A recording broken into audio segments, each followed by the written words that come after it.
Alors ça, c'est une image qui va mettre fin à une rumeur qui traîne depuis des années. C'est ce qui nous prouve qu'un canadair ne peut pas avaler un plongeur ou un baigneur. Impossible.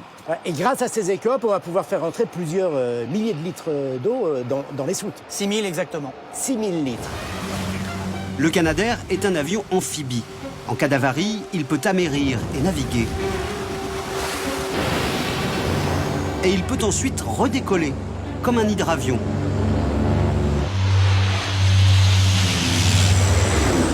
En France, ils ne sont que 16 commandants de bord de Canadair qui se relaient pendant toute la saison des feux. Le Rhône est assez large. Le Rhône est largement suffisant. Il nous faut pour pouvoir écoper une longueur de 2000 mètres qui permet notre présentation, notre prise d'eau et notre dégagement. 100 mètres de large pour pouvoir passer un avion à la queue leu, voire 2 avions de front. Et également, il nous faut 2 mètres de profondeur. Non pas pour l'écopage, mais si jamais on a un problème et qu'on s'arrête, le Canadair il va s'enfoncer dans l'eau. Il nous faut à ce moment-là 2 mètres. Et comme sortie. Sortie. Rempli sur les 4. 40. Embuté. 43. Je reviens à droite.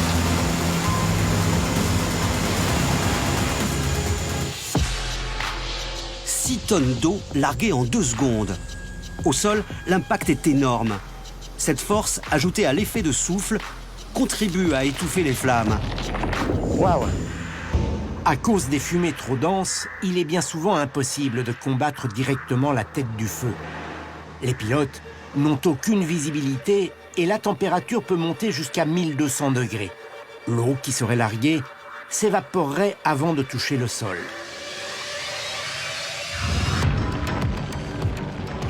Les Canadair vont donc attaquer le cône du feu par l'un de ses flancs, en commençant par l'arrière, là où l'incendie a débuté.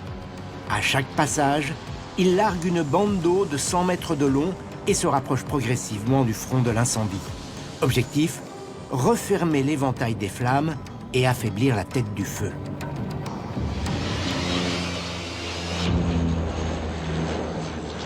Les avions se suivent de très près et enchaînent les largages à 30 secondes d'intervalle pour que le feu n'ait pas le temps de se régénérer. Pour venir à bout d'un incendie, les Canadair peuvent faire jusqu'à 20 passages à l'heure. D'autres bombardiers participent à la lutte contre les incendies. Les Dash. Eux ne larguent pas de l'eau, mais un produit retardant qui rend la végétation beaucoup moins inflammable et fait baisser l'intensité du feu.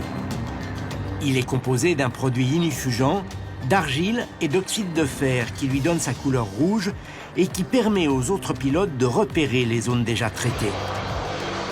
Le retardant est 8 fois plus efficace que l'eau, mais ne peut pas être utilisé en grande quantité, car il coûte très cher et après chaque largage, l'avion doit retourner à sa base pour faire le plein. À la fin d'une mission, vous êtes épuisé. Si on a fait 8 heures de feu et sur cette journée, on a fait 4 ou 5 feux différents, ah oui, on est rincé. Oui. Rincé, ouais, c'est le mot. Après le coucher du soleil, les Canadair doivent impérativement rentrer à leur base, même si le feu brûle encore. Impossible d'effectuer des largages de nuit, faute de visibilité.